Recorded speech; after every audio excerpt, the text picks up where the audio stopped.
Hello, welcome to Straightforward, Levant TV's political talk show.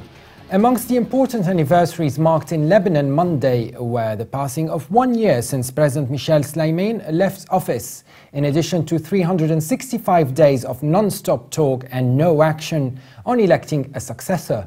Politicians of all types, as well as representatives of civil society and people in the street, have made their views known. The 1 year mark came amid few signs that the vacancy would be addressed soon, but pessimism is on the rise, and Lebanon has been dubbed the Republic of Shame. Meanwhile, Hezbollah is doomed to fail in Qalamoun and throughout Syria, and that's according to Abu Mohammad al-Golani, the leader of the Nusra Front, as he said in a televised interview with al-Jazeera. Al-Golani predicted that Hezbollah would be defeated after the imminent collapse of the Syrian government. And most importantly, facts and figures tell us it might soon be too late to address a major dilemma in the country, namely the refugee crisis and developments related to their underdeveloped lives. Let me first welcome our guest here at the studio, Mr. Joseph Barakat of the Lebanese Forces in London. Thank you very much for being on the show. Thank you for having us. And we will be having and welcoming other guests in due course. Before we delve into our discussion today, let's have a look at this brief report by Saima Jafar. As Lebanon marked 1 year since its presidential vacuum, United Nations Special Coordinator for Lebanon, Sigrid Kaag, urged the country's feuding political leaders to pick a new president. Kaag stressed that the vacuum had hindered the country's ability to tackle growing security, economic and social problems. Lebanese Prime Minister Tamam Salam also warned that the year-long presidential vacuum is threatening the country's existence, as Christian March 14 lawmakers lobbied the Maronite Patriarch Bashar al-Assad's support to reduce the quorum required for an electoral parliament session. Addressing the nation on the 1-year anniversary of the presidential deadlock, Salam warned that the continued vacuum in the top Christian post put the country's very existence into jeopardy and caused heavy damage to Lebanon's sectarian coexistence formula. The presidency has fallen victim to political deadlock rooted in Lebanese rivalries that have been complicated by competition between regional states, notably Iran and Saudi Arabia, which have a decisive influence over regional politics. A country of just over 4 million people, Lebanon is also overwhelmed with the influx of Syrian refugees fleeing the war. UN Special Envoy for Global Education Gordon Brown has backed a $100 million call for the international community to fund formal public education for 100,000 more Syrian refugee children in Lebanon, with 4 months to the start of the new school year. According to UNHCR estimates, there are nearly 400,000 school-aged children refugees in Lebanon. Meanwhile, Hezbollah's chief Hassan Nasrallah has addressed the nation for the third time in a month, insisting that his fighters would expand their presence in Syria. While Lebanon is officially neutral on the conflict next door, the country has been unable to escape the effects of the war. Mr. Barakat, some argue that the actual Lebanese Christian parties that complain most about this deadlock when it comes to the presidential vacuum are the ones that caused this mess, as per the journalists in top newspapers in Lebanon. That's what they're saying. Tell us more about this. I don't think that's truth.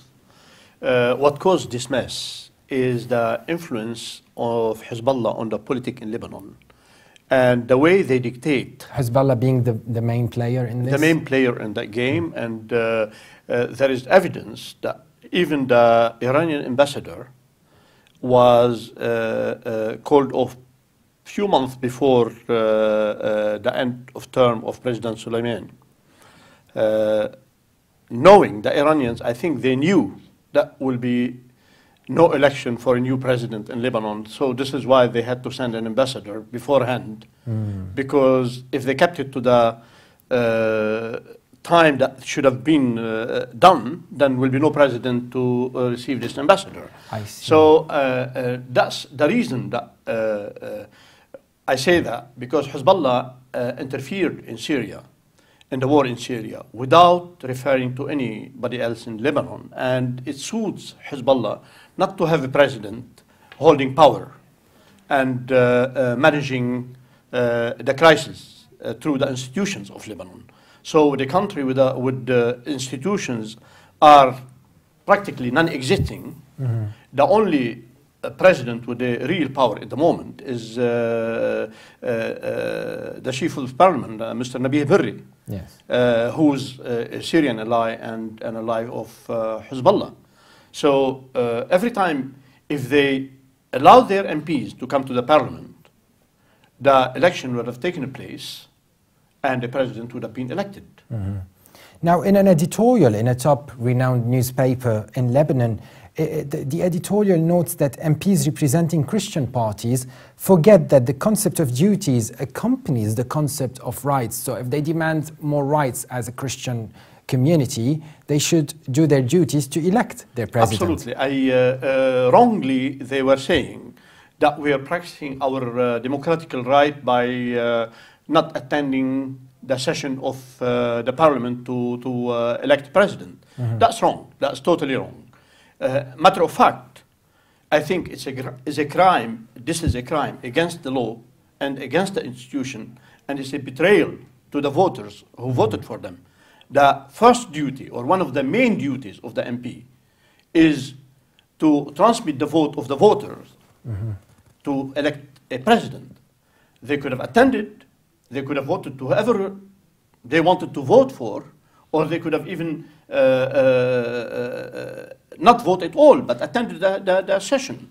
But maybe they were trying to sabotage in a more obvious way to make it clear that they can stop this from happening. And that's what they're doing, maybe? And is that not democratic? Well, they can stop. I mean, they've proven that they could stop that from happening, but that's very unlawful. In any other country, MPs would practice the same way of electing a president. They would have been in jail or sacked of their jobs. That's totally illegal. All that I mean, even our president, Dr. Samir Jaja, the president of the Lebanese forces. President of the Lebanese forces, I mean, who put his name as a candidate for the presidential He was election. a candidate, yes. And he said openly, whoever comes to the parliament and wins the vote, I'll be the first one to go and shake his hand and congratulate him. So really, it's not equal responsibility between the MPs that never turn up to the parliament and the MPs that turn up to the parliament every time to vote for to elect president. Yes. I mean, there are some of the MPs, Christian MPs, that they took their responsibility very serious, and they're attending to their duties every time, and some of them declined and refused and came out with all sorts of excuses to boycott the session. And now we are joined by Nadim Baye, Lebanese political commentator and medical student joining us from Amiens in France. Welcome to our discussion. Thank you, Carl. It's a pleasure to be on your TV show today. Nadim, what are, in your opinion, the most important points in Hassan Nasrallah's speech this week? To answer your question, the recent speech of Nasrallah didn't bring anything new compared to what he has already said 2 weeks ago about the ongoing war in Syria. But it was another very important speech because it sent messages to his allies and opponents as well. As the battle hasn't started yet, so he spoke to Sunnis, Shias and Christians as well, calling for unity against barbarism and terrorism. Because of the phenomenon that's affecting the whole region of the Middle East. So everybody is concerned by fighting terrorism, and Bush administration did after 9/11. So I think that this was a call for natives to take on responsibility, regardless of the divergence about Syria and Assad's regime. In my opinion, Nasrallah is being wise when he calls on everyone in the Arab world, and particularly in Lebanon, to denounce Daesh or al-Nusra, which is just not to be forgotten, al-Qaeda branch in Syria. Yes, and while Nasrallah views the battle against ISIS as an existential battle, some people who were on the ground in Syria and spoken to local residents there believe that ISIS is not as widespread in the country in Syria, and it's simply a resistance aiming at a change of government in Syria, a change of rule even. So, do you agree? ISIS controls half of Syria. How can you explain the expansion of the Islamic State from Iraq to Syria, from Mosul to Palmyra and southern Syria in just a few weeks? Is this fiction? I don't think so. So people who say there are no extremists and terrorists in Syria are really lying to the world. So if you can let me just to tell you a little story about a woman reported one visit, and she came back to Lebanon, and the city was Islam is free, but she went to visit and she was free. So I asked her, and she never replied. And we see photos of the hearings and executions every day posted on the internet, and it's accessible for everyone. So if you keep closing your eyes, you see nothing, but it doesn't mean the reality has gone or changed. So the war in Syria is about a last standing regime, or the fall of stronghold, or a fight for freedom. It's about a regional plan that was issued many years ago in order to collapse nations and turning them to small puzzle pieces, like ex-Yugoslavia, for example. And Nadim, with Lebanon already being divided and weakened, with its political parties clashing over the Syria crisis and the toppling of Mr. Assad, now if Hezbollah continues to expand its presence in Syria, how would it be able to help maintain security in Lebanon, which is its main motive basically as a resistance to protect Lebanon from the Israeli threat? Nowadays we have a lot of refugees in Lebanon, and some of them could be compliant to what ISIS dictates. So do you think Hezbollah's presence in Syria will weaken it in Lebanon? Well, first of all, everyone's concerned by this war, and nations must unite to fight terror in order to preserve the way of life of Lebanese, first of all, and Syrians and Iraqis, because it's a phenomenon of the regional phenomenon. So look what happened in Nimrod, for example. They are trying to erase history and civilization, although the Prophet of Islam never called followers on destroying culture and ruin. Which means ISIS isn't about Islam first and doesn't represent Muslims. I think Muslims have to understand this point because ISIS does not represent them. So about Syrian refugees in Lebanon, if they really support freedom fighters, as we call them, why didn't they go to Syria? Why are they still in Lebanon? In my opinion, the majority of Syrians in Lebanon supports the Syrian majority and the Syrian government, and refuse to live under the reign of ISIS. So finally, I think maintaining Lebanon's security begins when all Lebanese stand together, facing terrorism and Austrian forces. Nothing could be done if Lebanon, Syria's borders were protected and fortified by militants fighting in Qalamoun. We don't have to forget that ISIS means the Islamic State in Iraq and Sham. Yes. And Sham means the Levant. So this region includes Lebanon and Syria. So in my opinion, Lebanese people have to think about the future and stand together to defend the nation and its existence, regardless of their opinion concerning Assad. Nadim Baye joined us from Amiens in France. Thank you very much for being on the show. Thank you. Mr. Barakat, how could we assess the meeting in Pkirki, the see of the Maronite Patriarchate in Lebanon, where main Christian leaders gathered last week to discuss the presidency? Actually, it's not just the presidency. There are many other issues that they are taking place at the moment in discussions. One of them is like the nationality for the Lebanese in diaspora abroad, where we know that the majority of those Lebanese are Christians, I'm sorry to say, and their right of voting, and as well there are... Did they discuss this? Yeah, they discussed many other issues among the presidential election. And I think Pkirki has the same point of view as us, as Lebanese forces. Go by the law.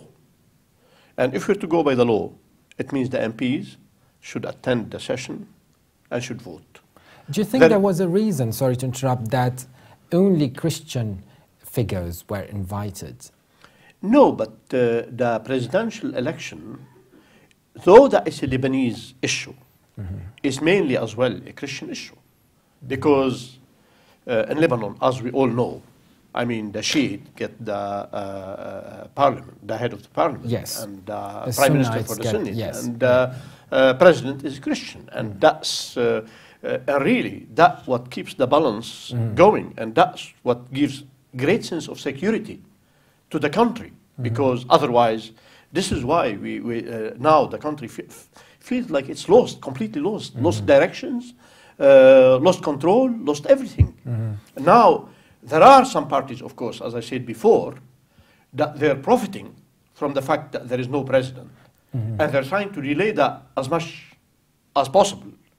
Now, our question is, would they want Lebanon as an independent country with a president and prime minister and chief of parliament, or do they have any other project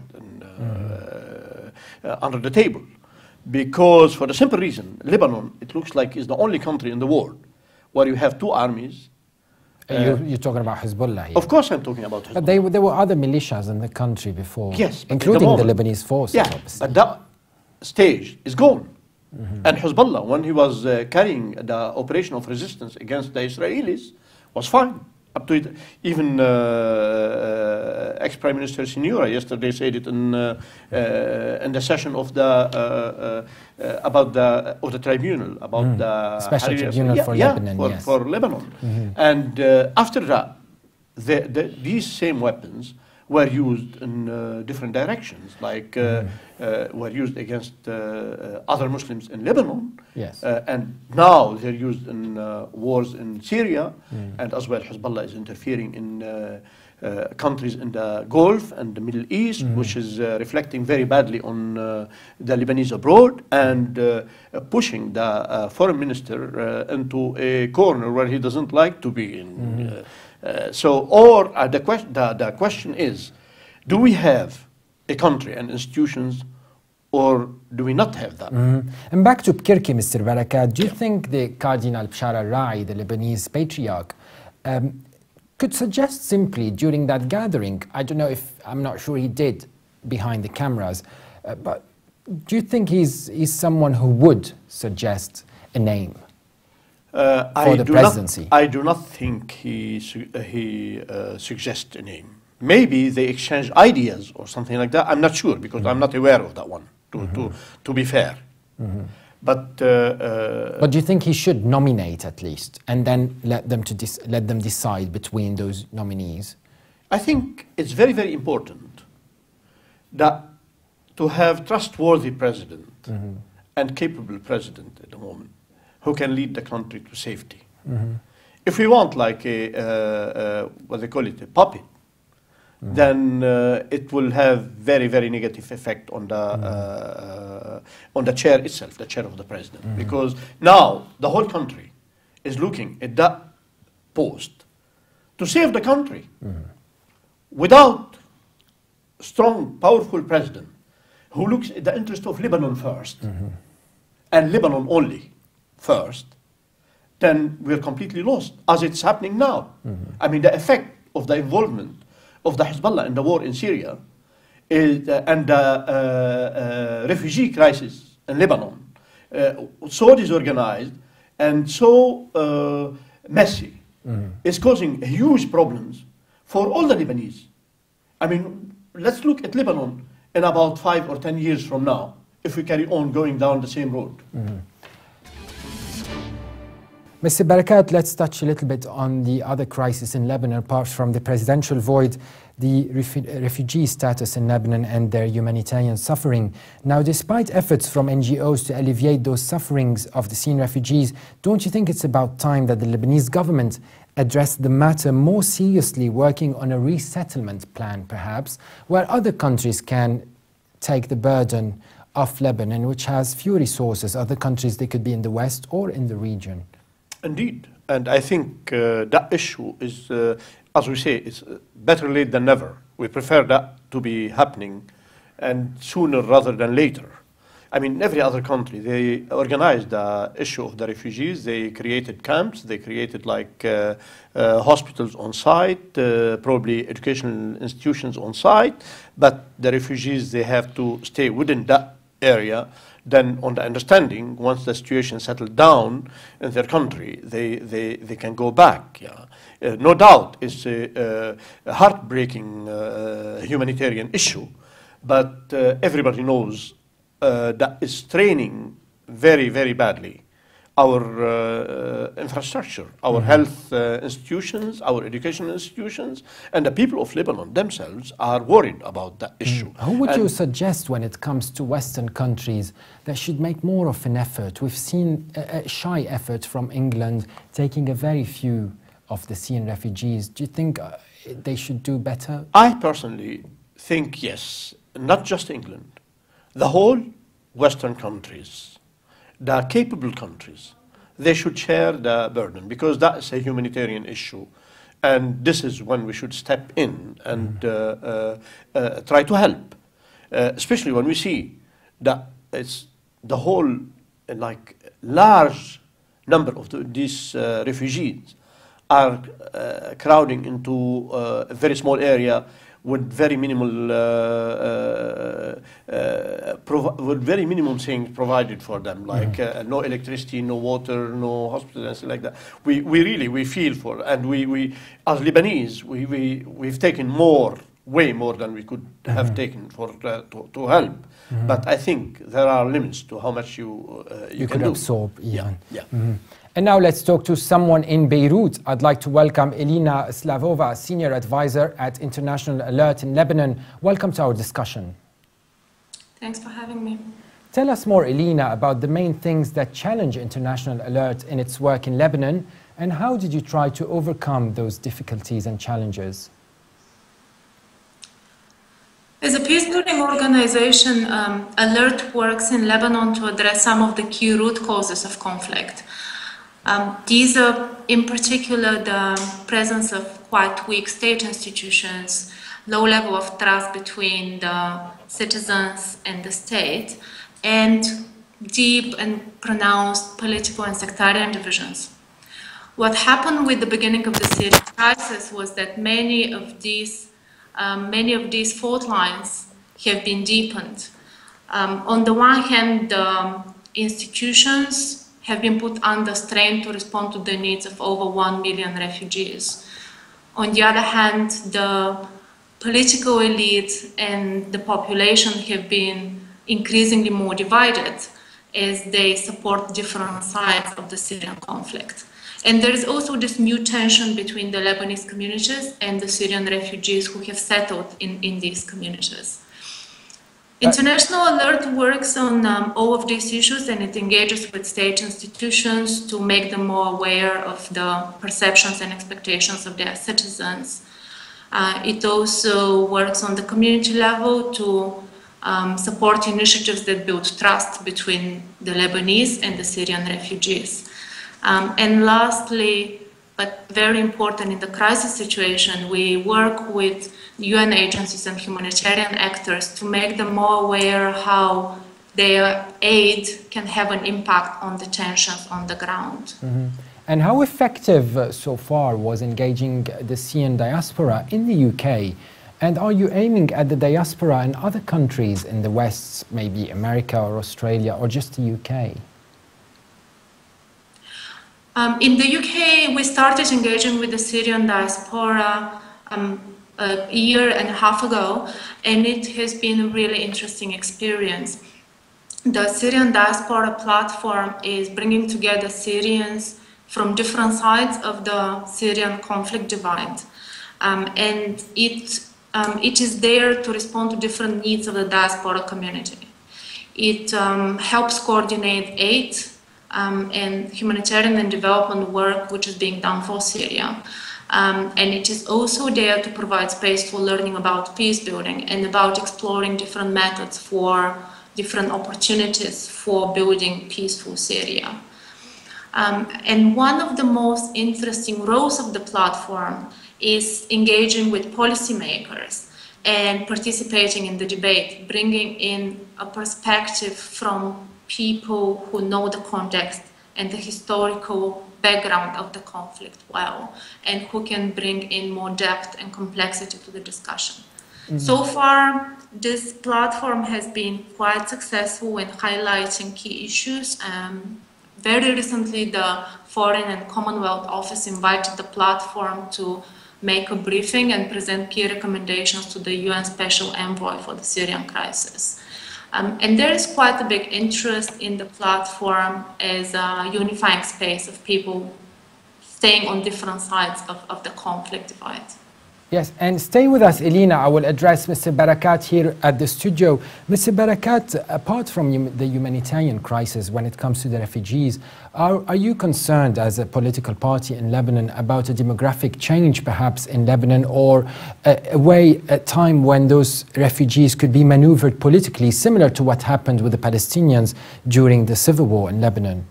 Of course, we are concerned about that issue.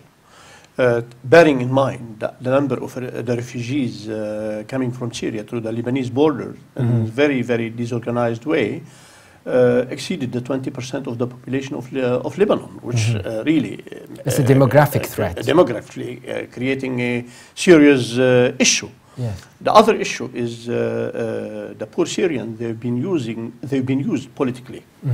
For example, despite the fact that thousands and thousands of them flee Syria because of the fighting, and we saw like thousands of them managed to elect the same president who's involved in this war and causing in a big way this crisis. Yes. They managed to vote for him in Lebanon. So I mean, it's creating a That's what Elina said. Even the Lebanese are divided over the matter in Syria. It's not clear at all on that issue. We know that because Hezbollah is supporting the Syrian regime and involved in the war in Syria, so he's got, of course, his allies from who are loyal to the Assad regime. Yes. On the other hand, you have the refugees that were oppressed by that regime, or they're fighting against this regime. And either way, the impact on Lebanon is very high and very strong, and is really beyond the capability of the country. Elina, back to you. Are you hopeful the UN envoy for global education and former British Prime Minister Gordon Brown's initiative in Beirut yesterday will help improve educational needs for refugee children in Lebanon? Yeah, Gordon Brown has been taking very active steps to bring the attention of the international community to the need for education of Syrian refugees. We should remember that there are 400,000 Syrian children in Lebanon who are in need of schooling. Right now, about 100,000 of them are in public schools. And Gordon Brown's initiative is advocating for funds for another 100,000 to be put in schools. This is, of course, a huge number, but it's not resolving the problem. There are other kids that cannot be accommodated currently in the public school system. Local organizations are taking steps to address this. There are multiple informal education initiatives, and they have recently started shifting from using the Syrian curriculum to using the Lebanese curriculum. This would allow the kids to sit the state exam here in Lebanon and potentially get a diploma. There are some other issues that Syrian children are facing in relation to education, and they're very important to bear in mind. One of them is the use of language in the Lebanese schools. Schools here rely heavily on English and French, something Syrian kids are not accustomed to. So this can be a barrier for many. There are also children who have been out of school for several years, up to 4 years, and they may need additional support, counseling to bring them back to the classroom. And Elina, with deterring a spillover of the Syrian conflict into Lebanon being a big part of your work, how would you generally assess the rhetoric of the main political factions in Lebanon when it comes to reinstating this spillover and its imminent threat and working on avoiding it? Are they in the same mindset as you guys, as charities there?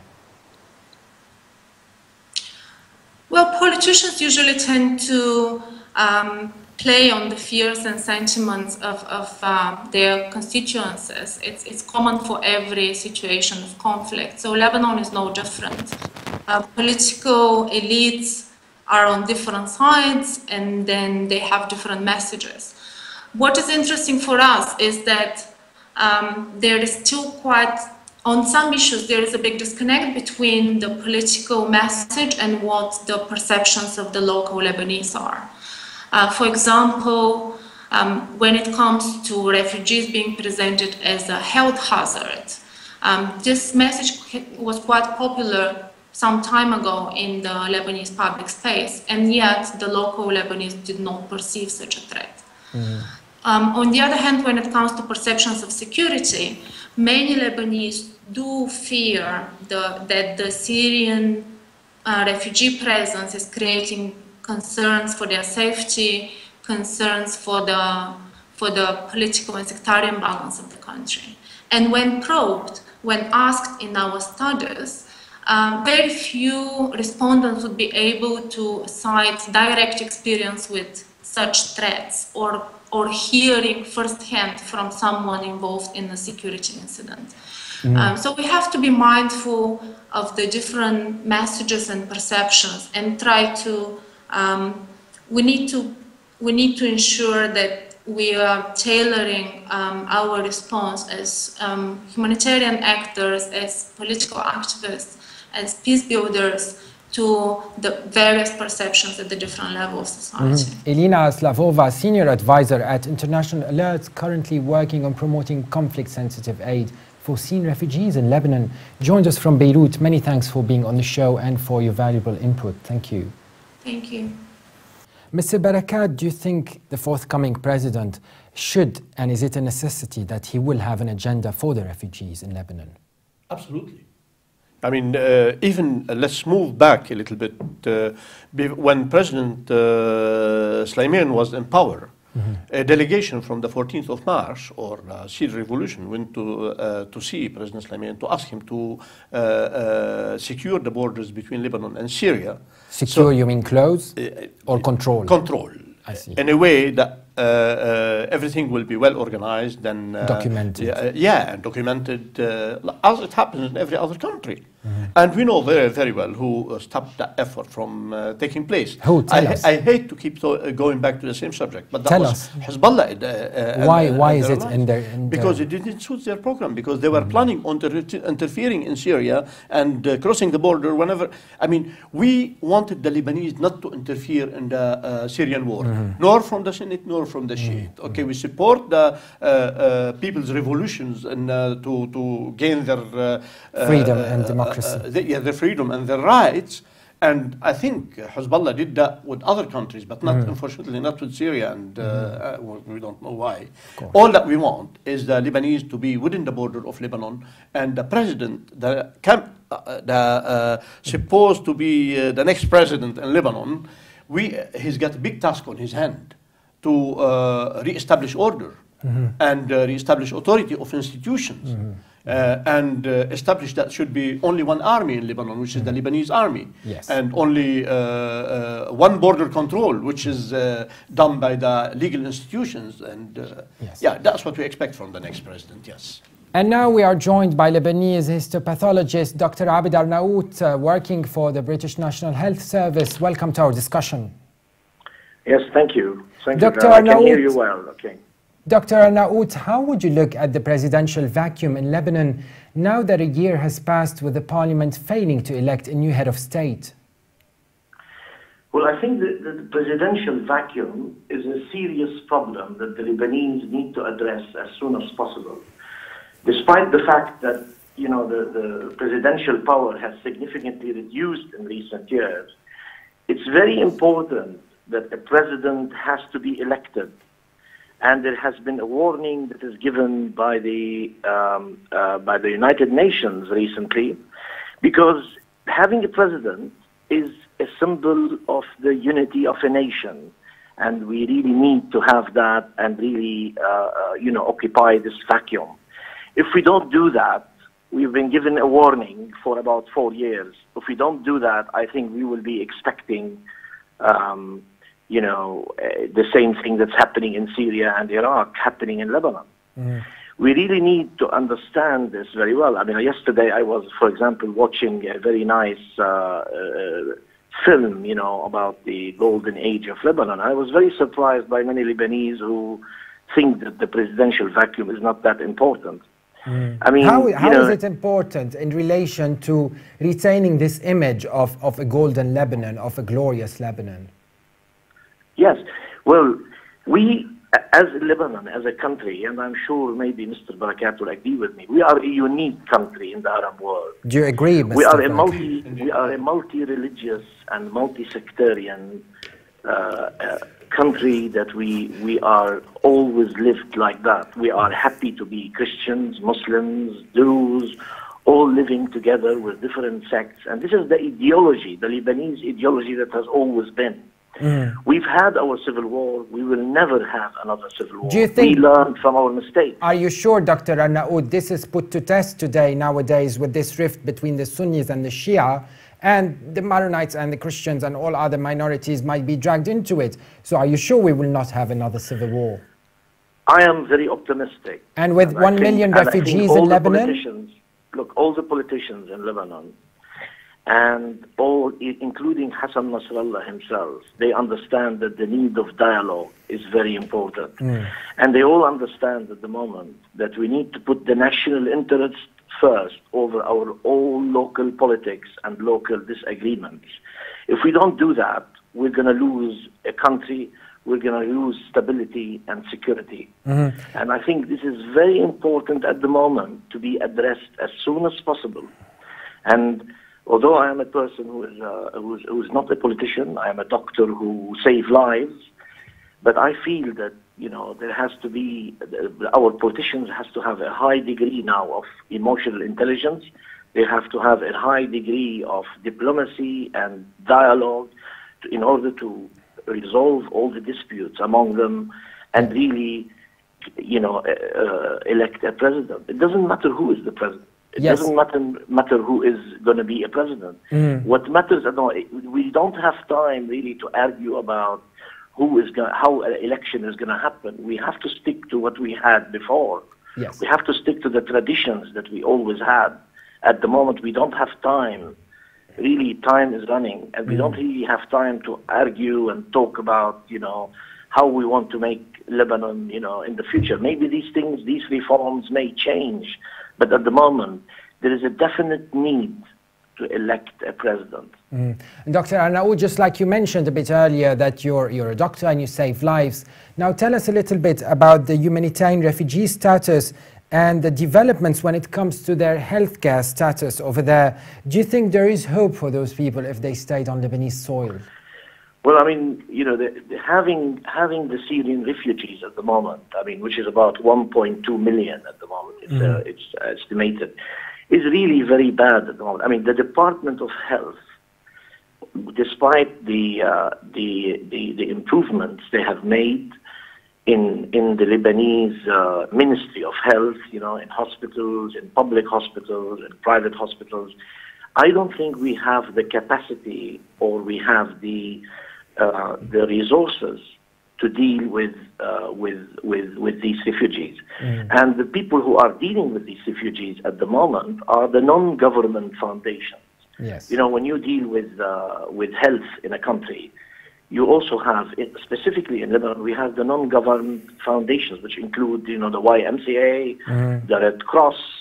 I can hear, for example, things like Rotary Club, is doing a lot of activities as well.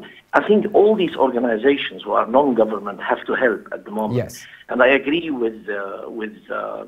Barakat, who was talking about the world need to address all these issues. I think I agree with that. We need to have money, really. We need to have support. We need to have financial support. Yes, Dr. Abid Arnaout, London-based histopathologist and a graduate of the American University of Beirut.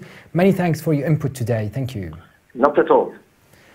Mr. Barakat, Do you agree on what Dr. Arnaout just said, and touch a little bit before we end this episode about the refugees, and if you could link this to this presidential void in Lebanon?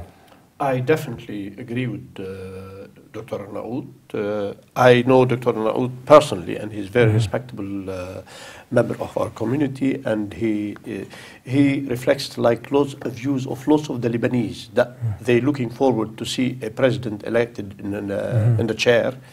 And what distinguished Lebanon from the other countries around him, around Lebanon, is this mosaic, and is this all those religions living together in peace. Now, you mentioned something very serious, which is everybody sees, like the issue of the Hezbollah and the Sunni of Lebanon. And like that. This is why we keep calling on Hezbollah to come back within the border, to really have Lebanon as the definite country and the final border of the project of work, then at least to integrate with the others without the use of the threat and the weapons and stuff like this.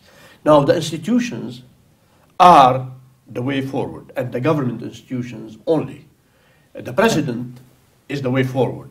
Because they approve of institutions and they sign their projects. Without that, the country is paralyzed. Then the institutions can be the safety net for all the Lebanese, not just the Christians or the Shiite or the Sunni, for all the Lebanese without exception.